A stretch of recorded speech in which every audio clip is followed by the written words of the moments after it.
Boa noite a todos, um grande abraço e é uma alegria estar aqui em São Bento mais uma vez entre vocês. É com muita alegria, né, que a gente sempre vai refletir sobre a doutrina espírita. E o tema das nossas reflexões é até ao fim.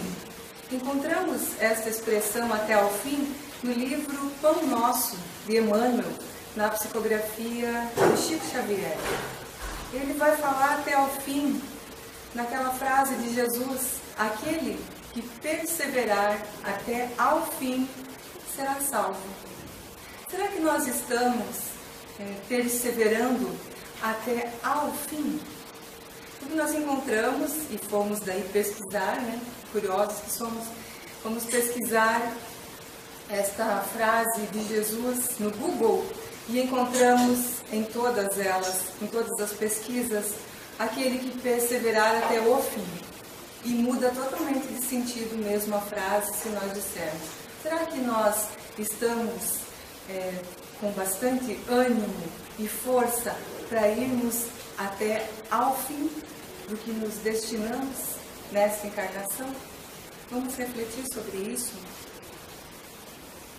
Lá no livro Pão Nosso, quando Emmanuel coloca esta frase, porque o livro é assim, né? Um livro pequeno, singelo, mas muito profundo, Emmanuel vai sempre nos aprofundar acerca dos ensinamentos do Evangelho. Então ele coloca esse registro em Mateus 24:13, e aí ele vai explicar para a gente.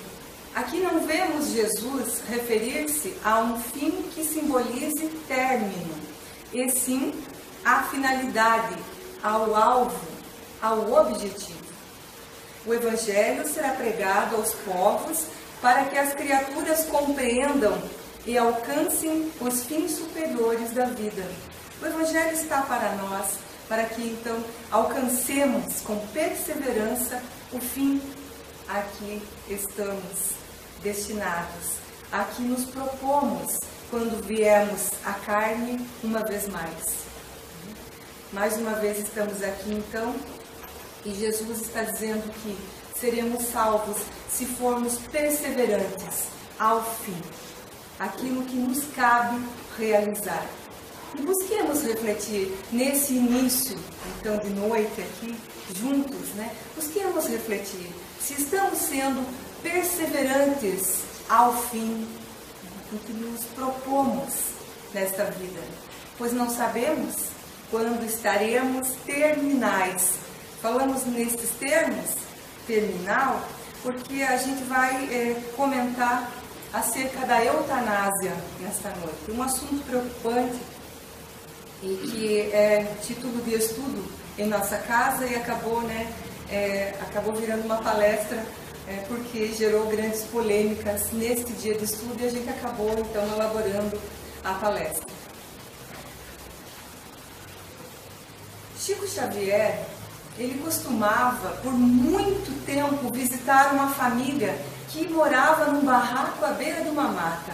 Essa família era constituída da mãe, bastante doente, e de um jovem que tinha o corpo todo deformado e o seu estado era de alienação mental completa. O quadro era realmente preocupante. E Chico, nessas visitas que ele fazia a esta família, ele auxiliava este jovem, até mesmo dando banho nele, ajudando a limpar aquele singelo lar, né, com a limpeza e também alimentando este jovem. Se nós fôssemos olhar, né, todo o trabalho de Chico, é impressionante o que Chico fazia. Então é um exemplo de vida, de batalha, de doação e de entrega ao semelhante. E nessas visitas dele, certa feita, acompanhou Chico um grupo de pessoas. E neste grupo encontrava-se um médico. E olhando aquela cena daquele moço, naquele estado assustador, o médico pergunta então a Chico: nem mesmo neste caso a eutanásia seria perdoável? E ao que Chico responde: não é o caso. Ele não acreditava que seria o caso da eutanásia. E ele vai explicar então para o médico, com a sua visão que ele tinha, além, né, dos olhos nossos materiais, Chico vislumbrava algo muito maior, né, transcendental. Então ele vai explicar a este médico que este jovem, em sua última encarnação, ele teve muito poder. E quando ele era poderoso, ele perseguiu, prejudicou e com torturas desumanas tirou a vida de muitas pessoas. Massacrou muita gente. Aqueles que ele prejudicou, que ele infelizmente, né, matou, ficaram por ali aguardando o seu regresso até a volta, né, no mundo espiritual. Quando ele regressou, então, eles torturaram este ser de todo jeito. Os seus algozes, que foram vítimas, torturaram esse jovem. Por muito tempo ocorreu esse processo. E então reencarna ele com um corpo disforme e mutilado. E explica Chico a este médico que aquele corpo era uma bênção para ele. Porque foi o único jeito que a providência divina encontrou para escondê-lo dos seus algozes. E aí Chico vai dizer que quanto mais tempo ele aguardar, melhor será para ele. E vai explicar por que também, né? Porque com o passar dos anos em que ele consiga permanecer nesse corpo disforme, mutilado, com esta mente em desalinho, com o passar do tempo, muitos dos seus inimigos terão o perdoado. Alguns terão reencarnado. E se ele praticasse a eutanásia naquele jovem, ele devolveria as mãos dos seus inimigos para continuar a tortura. E o médico então pergunta a Chico, e como ele resgatará seus crimes? E aí Chico Xavier vai responder esse médico com uma frase do irmão X, dizendo a ele, Deus usa o tempo e não a violência. Deus usa o tempo. E cá estamos nós, nos utilizando do tempo em nossa vida constante, porque somos imortais, mas estamos encarnados aqui, nesta experiência, neste planeta de provas e de expiações, com todas as nossas dificuldades. Mas Jesus asseverou, aquele que perseverar até ao fim será salvo. Vamos pensar bastante, né, nessa pronúncia, nessa frase tão profunda de Jesus. A eutanásia é um assunto que preocupa ao Espiritismo. O Espiritismo se preocupa com o aborto, porque o Espiritismo é a favor da vida. E nós poderíamos dizer que a eutanásia seria abortar uma missão, o fim aquele fim a que aquela criatura estava ali, então, perseverando. Então, com este olhar cuidadoso, amoroso que o Espiritismo tem, as pesquisas que trouxemos, principalmente com os médicos da AME, Associação Médico Espírita do Brasil e lá fora. E eles vêm levantando a bandeira a favor da vida com bravura. É bonito de se ver os médicos espíritas contra a eutanásia. Então eles vão ter todas as teses e todas as explicações que nós precisamos para nos posicionar. Se eu perguntasse aqui hoje, quem é a favor da eutanásia?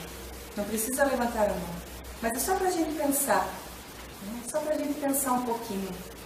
Basta que a gente tenha alguém em sofrimento, mas um sofrimento bem triste, aqueles que a gente acompanha que é sofrimento mesmo. Basta que a gente pense um pouquinho em nossos entes queridos, naquele sofrimento, e que a gente já começa, né, a pensar nessa questão, a eutanásia, né? Eu, do bom, do verdadeiro, do suave, Thanatos, né, do Deus da morte, que significa morte, né? Então, a junção formou essa palavra eutanásia, e que significa a prática, né, consiste em antecipar a morte de uma pessoa portadora de doença incurável, que se encontra em estado terminal ou vegetativo, sem perspectiva de retorno. A eutanásia realmente, é uma questão de vida ou de morte. Mas a morte do corpo, nós sabemos. A gente sublinhou a terminal e vegetativo porque são palavras bastante usadas quando se tem alguém em sofrimento, com doenças incuráveis, se diz terminal. E aí terminal é uma palavra bastante profunda, porque terminal poderia ser qualquer um de nós. Ao sairmos daqui, poderíamos terminar. Então, e aquele que está lá acamado pode demorar muito mais tempo do que a gente pensa? Será que ele é realmente? Quem é terminal aqui? E vegetativo, então? Quem é vegetativo? Um quadro vegetativo. É o corpo que fica, então? Porque nós, somos seres conscientes, os seres inteligentes da criação. Nós não somos vegetais, jamais seremos. Então, o que os olhos veem nem sempre é o que está acontecendo. A gente sabe que um coma é do corpo ali e que o espírito está muito mais lúcido em aprendizado, em desenvolvimento, do que a gente possa imaginar. Então, são questões que realmente a gente deve pensar. Quando surgiu o termo eutanásia, criado por Francis Bacon, ele viveu no século XVII, ele dizia que o papel da medicina não deveria ser apenas curar, mas também mitigar, minimizar o sofrimento quando não havia possibilidade de recuperação, de modo a produzir uma morte suave. Ninguém corte onde possa desatar, é uma frase que está no livro Obreiros da Vida Eterna. E nós vamos comentar daqui a pouco a respeito dessa frase. Então, quando surgiu o termo eutanásia, essa morte suave, essa morte tranquila, era com esse objetivo. Não era com esse objetivo de antecipar a morte, como é utilizado. Mas para que a gente não se assuste achando que pode acontecer, que algumas pessoas já pensam nisso, nós trouxemos a história, um pouco da história, para ver que já foi bem pior. Os povos primitivos sacrificavam enfermos, os velhos, os débeis, em benefício dos outros. Com características ritualísticas na Grécia e em Roma, a eutanásia era uma prática corrente. Nesta, costumava-se lançar ao mar os deficientes mentais. Acreditava-se que o Estado tinha o direito de não permitir aos cidadãos disformes, por consequência, era ordenado ao pai que tivesse filho com essas anomalias que o matasse. No Brasil, o coração do mundo, a pátria do Evangelho, a eutanásia que estava tramitando no Congresso foi arquivada em 2013, depois de ficar 17 anos lá. Ela foi então em 2013 arquivada, mas já cogita-se a ideia de colocar de novo. Por isso, esse pedido a nós, principalmente nós espíritas, que temos esse compromisso com a vida, levantar a bandeira de vida, de a gente dizer não à eutanásia. E também existe, não sei se vocês já ouviram falar, da distanásia e da ortotanásia. A distanásia é o ato de prolongar o processo da morte. Quando uma pessoa já não tem mais condições nenhuma de vida, já não tem, a situação daquela pessoa já foi feito tudo o que deveria, e se for fazer alguma coisa seria só para prolongar a aqueles seres que chamamos entes queridos que detêm a pessoa. Então acabam fazendo a distanásia, que é uma prolongação. Estão prolongando o processo de morte por apego.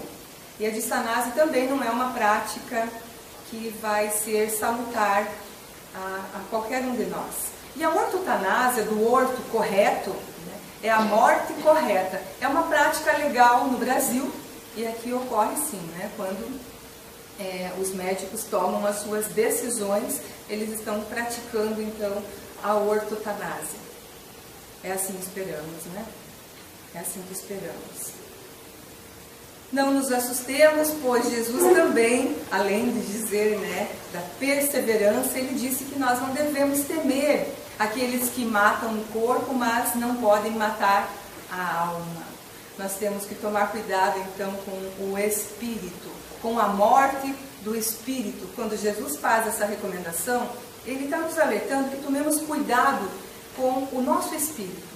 Porque se acontecer do corpo perecer, o espírito estará bem. Chico Xavier sempre dizia, né, que o corpo não estava muito bem, mas o espírito estava. Então a gente sempre tem que ter essa separação. Que o corpo pode adoecer, pode. Né? E as doenças a gente sabe que vem. A matriz é o espírito, né? A origem da doença.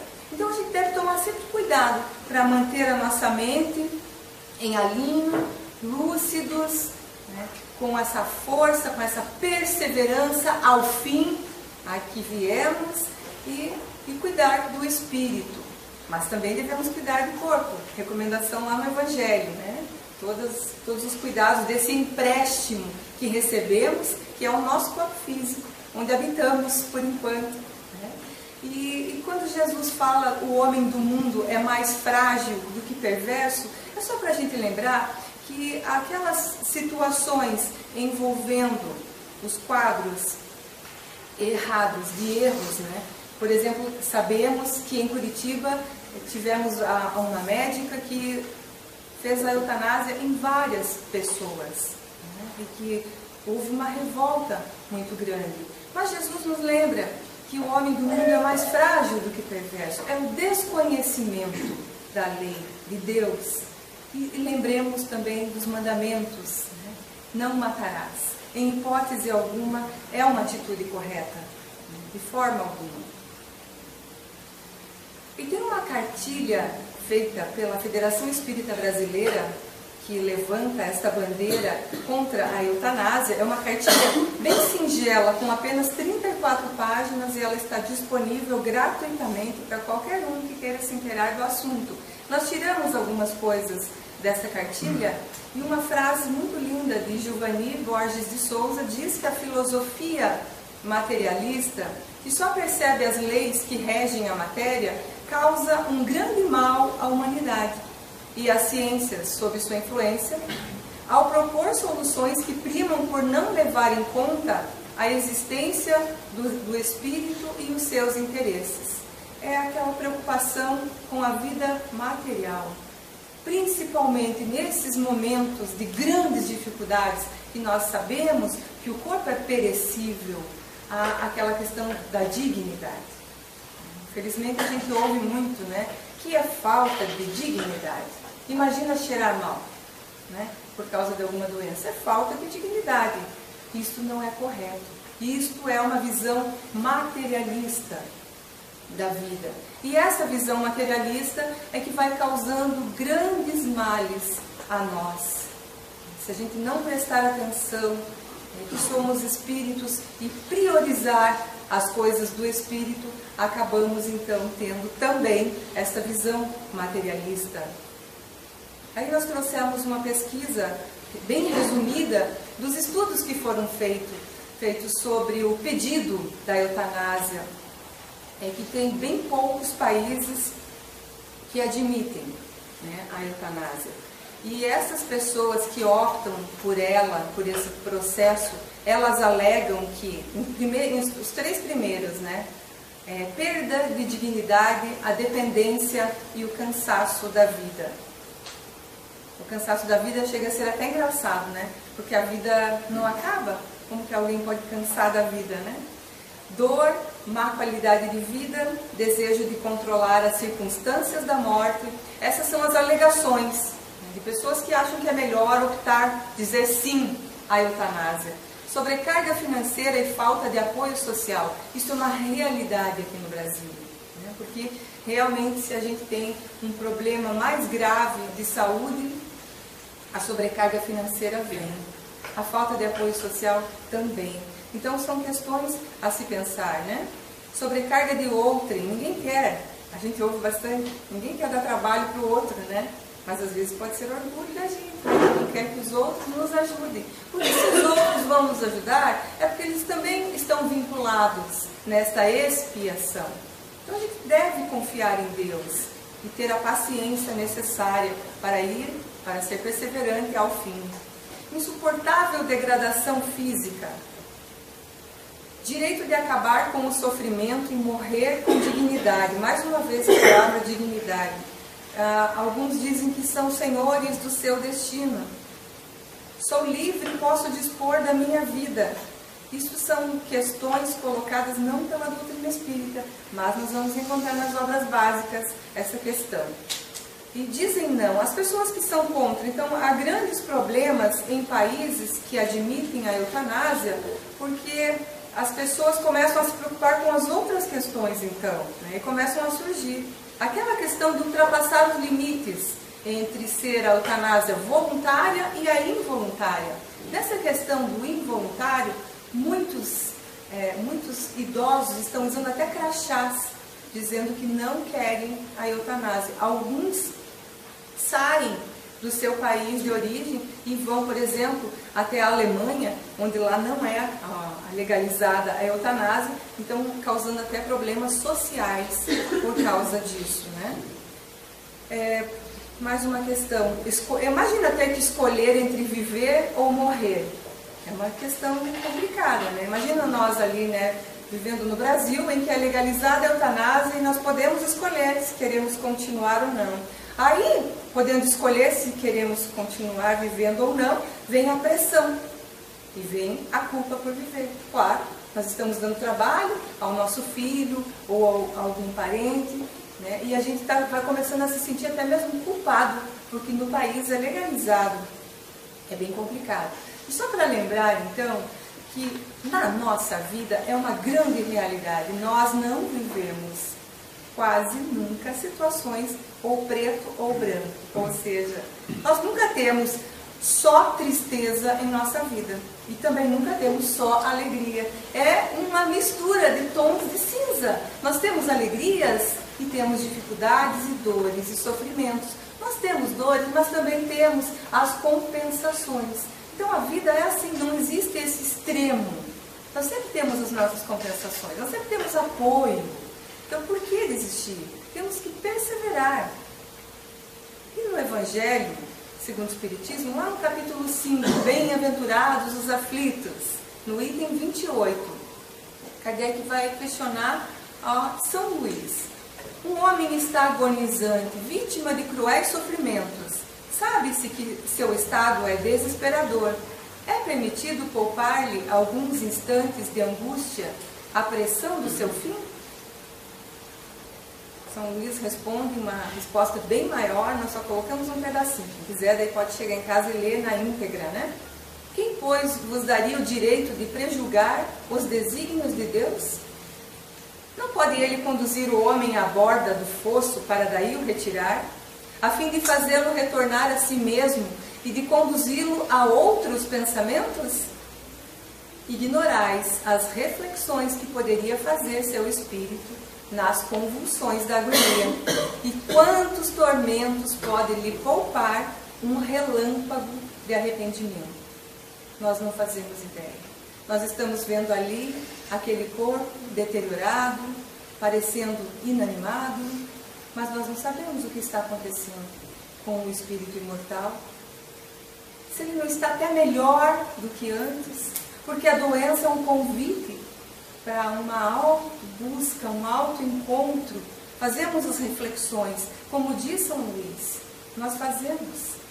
Nós temos esses relâmpagos nos momentos de dificuldade. E eu gosto sempre de lembrar de André Luiz, o despertamento dele, onde é que foi? André Luiz despertou no umbral. É claro que foi depois de anos que ele estava lá, né? Mas ele desperta ali. Ali ele tem esse relâmpago. E ele é acolhido e ele traz para nós, né, grandes novidades. No livro Obreiros da Vida Eterna, onde é muito conhecido o caso de Dimas. Tem até vídeo na internet, se vocês puderem, quem não assistiu ainda, né, que assista A Morte de Dimas. É muito bom para a gente entender o processo, né, de desligamento. No capítulo 18, que se chama Desprendimento Difícil, trata do caso Cavalcante.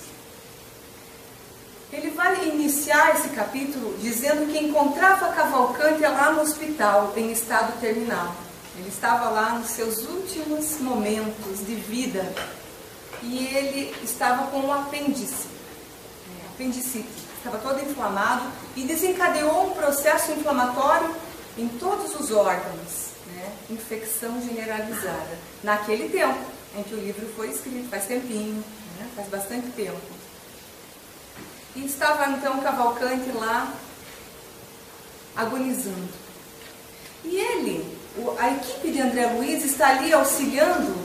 E quando André Luiz fala pelos canais intuitivos, nos chama atenção para isso, né? Pelos canais intuitivos, Cavalcante sente a presença dos espíritos. E nesse momento, o que ele faz? Ele chama o padre. Por que ele chama o padre? Porque ele era um religioso,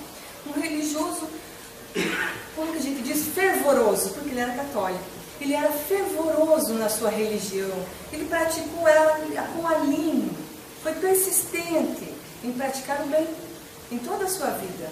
E ali, né, ele tinha como amigo o padre. E ele vai pedir, então, a presença do padre para a extrema unção e para fazer a confissão para o padre, porque ele estava sentindo que estava chegando a sua hora. E nessa conversa, ele começa a dizer para o padre que ele foi abandonado há 11 anos pela Bela, a sua esposa. A sua esposa chegou a chamá-lo de padre sem batina, tamanha a sua dedicação à religião. Então ele foi abandonado.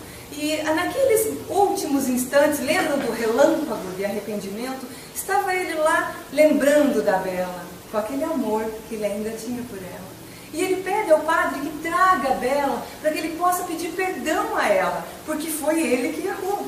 Bela abandonou Cavalcante e saiu de casa com outro homem. Mas Cavalcante, naqueles instantes, estava dizendo que a culpa era dele, porque ele se dedicou demais à religião. Então ele queria pedir perdão a ela. E o padre, sem paciência, ouve ele mais ou menos, ele estava cheirando mal. O quadro era de uma infecção muito grave. E ouve ele ali daquele jeito, mais ou menos, dá a extrema unção para ele e sai do quarto. Ao sair do quarto, o padre encontra um médico e tem uma conversa com o médico, perguntando: como é que é o caso ali do Cavalcante? Morre ou não morre? Estou cansado de casos compridos. André Luiz diz que fica muito triste de ver dois profissionais da religião e da medicina conversando daquele jeito. Porque a resposta do médico era irônica, ao dizer que ele vem lutando com bravura. Ele responde ironicamente e diz assim: se continuar, teremos que aliviar, teria que fazer uma injeção da eutanásia. E aí ele sai e o quadro ali, quando a espiritualidade percebe que poderia ser feita a eutanásia, eles começam a se movimentar. Inclusive, eles interferem no corpo físico de Cavalcante e optam por cortar alguns canais que passam o sangue, aumentando a hemorragia.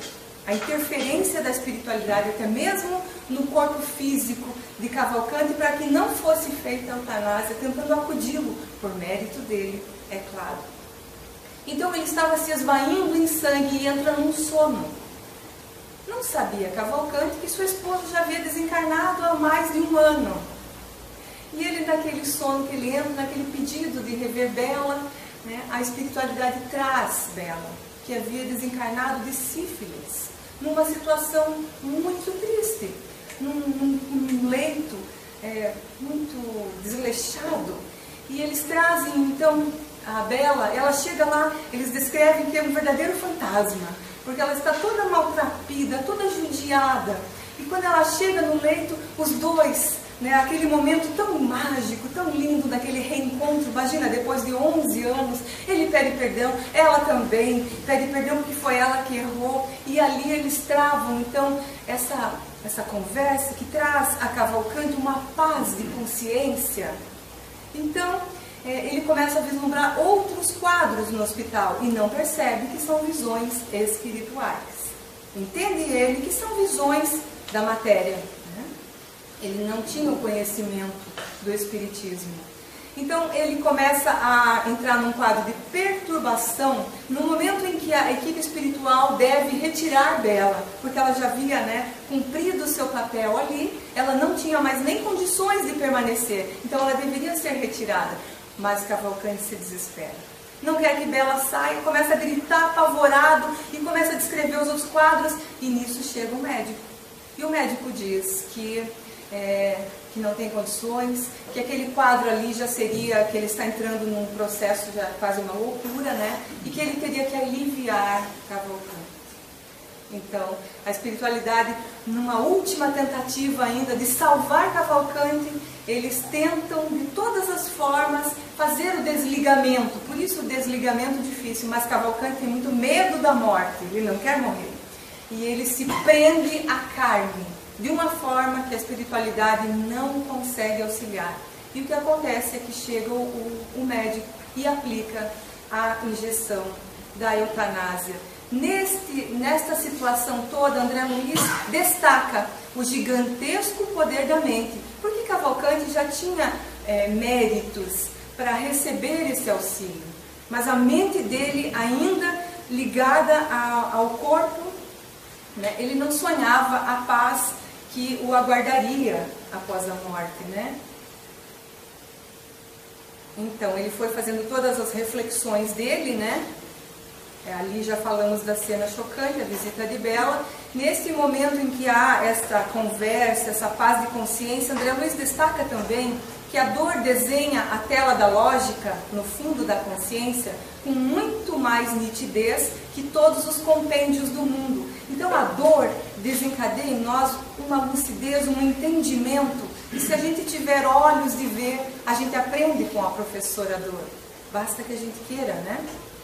Mas então, ele aprendendo com a dor, ele via tão bem a paisagem dos sentimentos humanos, porque ali ele estava, né, naquela situação de acolhimento que ele passou a vida toda, acolhendo todos que chegaram até ele. E ainda mais Bela, a sua ex-esposa. Mas ele permanecia cego para o outro lado da vida. E ali eles tentavam auxiliá-lo, mas ele estava cego. Ele não tentou entender como que funciona o lado de lá. Como é importante a gente entender, porque daqui a pouco nós estaremos lá, né? Estamos com o pé aqui e daqui a pouco estaremos lá. Será que nós estamos fazendo esse esforço de entender como que essa vida continua? Porque continuaremos, né, vivos. Aqui então a hemorragia, né, quando a Bela sai gritando daí. Aqui ele já administra a injeção compassiva, que é chamada, que é uma carga muito grande de entorpecentes, analgésicos, né? Então, depois que o médico aplica, em poucos instantes, Cavalcante calou-se. Para o espectador comum, estava morto, não para nós, afirma André Luiz e a sua equipe espiritual.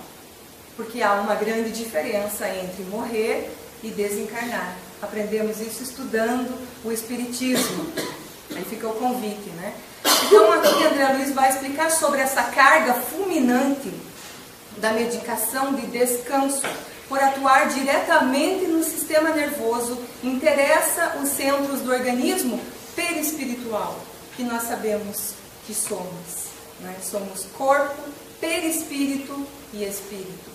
Então, atingindo o corpo, sempre estaremos atingindo também o perispírito.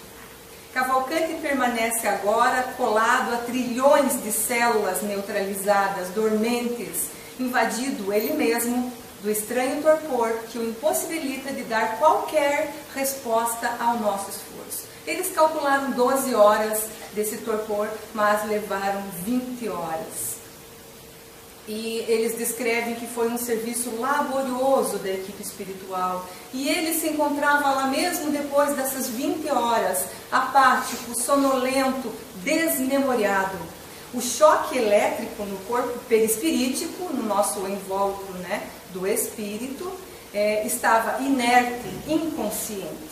Então nós vemos, nós deslumbramos o corpo físico, mas nós não sabemos como está. Por isso que a gente diz que é uma bênção a doença no final da vida, aquele ser que vai se desligando gradativamente, que todo mundo diz que é uma morte ruim, que boa é aquela do infarto, ou que boa é um choque, né? É um ledo engano.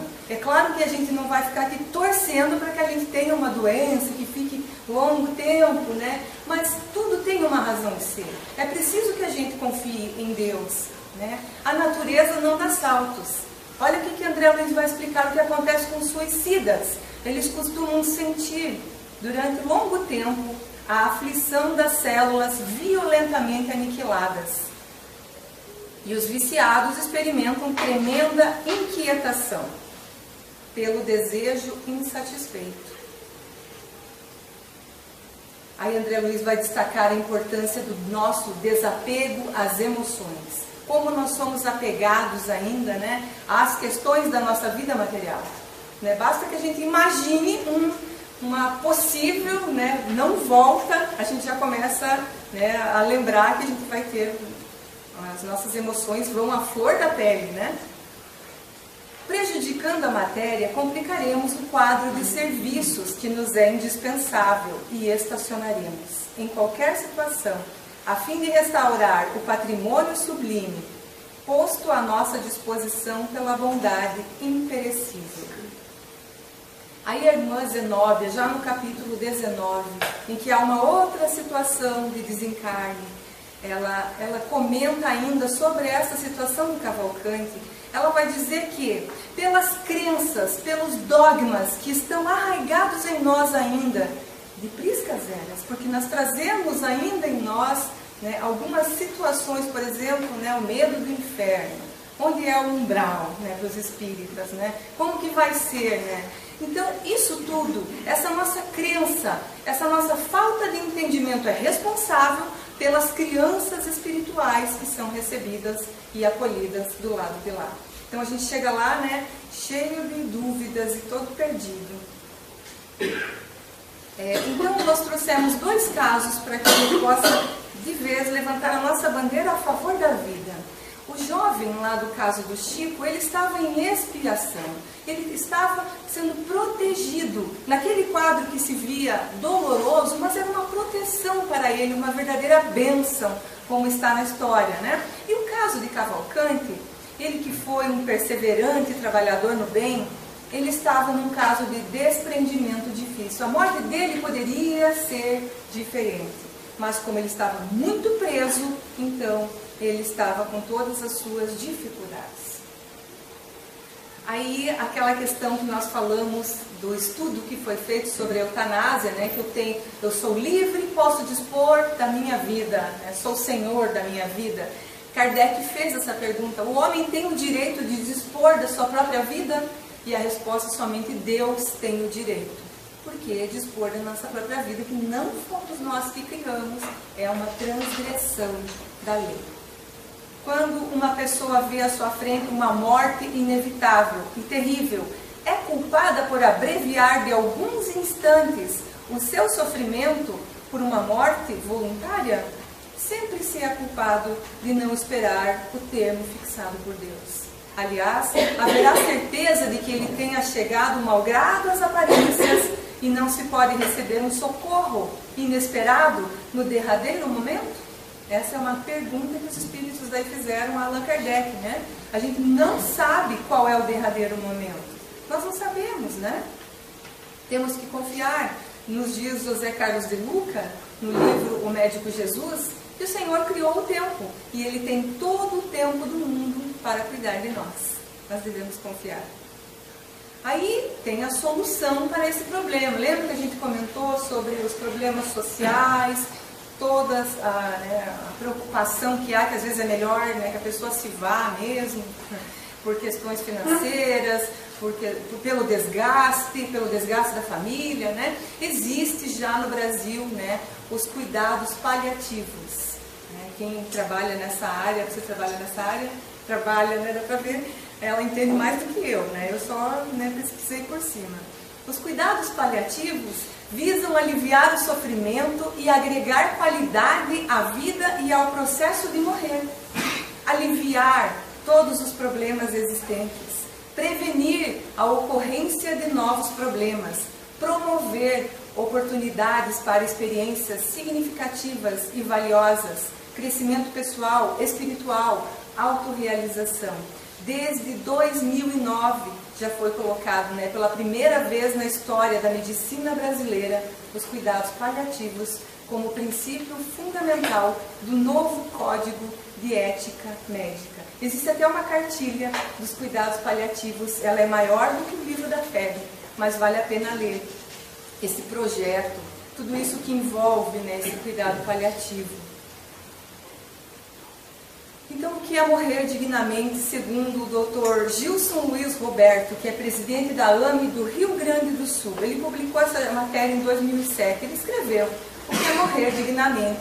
É morrer sem dor, analgesia, né? Sem sofrimento, na hora certa. É morrer na presença de uma pessoa de estima, um familiar ou amigo. Quem de nós não quer, né? Morrer onde queira morrer. Na família, por exemplo. Apoio psicológico ou religioso. Não ser abandonado, participar tanto quanto possível das decisões, dos cuidados. Isso é morrer dignamente. O sofrimento. Será que um doente que sofre irremediavelmente, ao ter sua vida abreviada, está sendo ajudado ou estará perdendo uma oportunidade de grande aprendizado espiritual? É um tratamento de beleza para o espírito, né? A doença. É Emmanuel, lá no livro O Consolador, que vai responder através da psicografia de Chico. A agonia prolongada pode ter finalidade preciosa para a alma, e a moléstia incurável pode ser um bem, como a única válvula de escoamento das imperfeições do espírito em marcha para a sublime aquisição de seus patrimônios da vida imortal. Pode ser, não é uma afirmativa, né? Ele está dizendo que pode ser, e na maioria das vezes o é. Só que a gente preste mais atenção. No capítulo 5, Lacordaire, quando Cristo disse: bem-aventurados os aflitos, porque deles é o reino dos céus. Não se referia aos sofredores em geral, porque todos os que estão neste mundo sofrem, quer estejam num trono ou na miséria. Mas poucos sabem sofrer bem.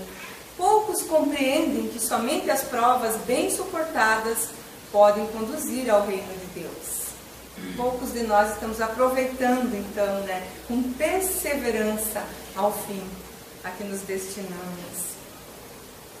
Ainda agora, para encerrar, né, lá do livro Pão Nosso, com Emmanuel. Então, quando ele está falando dessa perseverança, né, ele vai fazer essa comparação. Eis porque apenas conseguem quebrar o casulo da condição de animalidade aqueles espíritos encarnados que sabem perseverar. Nós podemos voar. Então, se a gente está no casulo ainda, é porque as nossas asas ainda estão sendo, né, moldadas, modeladas, e a gente vai voar. É só a gente ter fé, passar por isso. Se precisar ficar no casulo, ficar no casulo. Lembra do menino que tirou a borboleta lá e dela não podia voar, né? Então nós podemos sim. E aqui nós trouxemos as capas desse livro, se alguém tiver interesse. O Henry disse que vai passar para quem quiser, né, o link. E também dá para colocar lá a Eutanásia FEB no Google, que pega rapidinho esse livro, que todos vocês puderem ler, né, para que a gente se una, né, nesse objetivo em favor da vida. A vida simples, aproveitar essa vida ao máximo. E que nós possamos, então, de fato, perseverar. Este é o convite desta noite. Perseveremos, não importa as condições em que nos encontremos, em casa, né, na vida em sociedade. Se alguém precisar da gente, vamos lembrar de Chico, sempre sendo útil. trabalhando no bem. Quando a espiritualidade nos encontrar com as mãos ocupadas trabalhando, eles também vão nos auxiliar. A gente deve confiar. E se a gente tiver que passar por dificuldade, a gente vai encarar, né? Estaremos no casulo, mas voaremos em breve. Que Jesus abençoe, então, esses nossos propósitos de crescermos, de progredirmos, amando sempre, cada vez mais. Um grande abraço e muito obrigada pela atenção de todos. Que Jesus nos abençoe.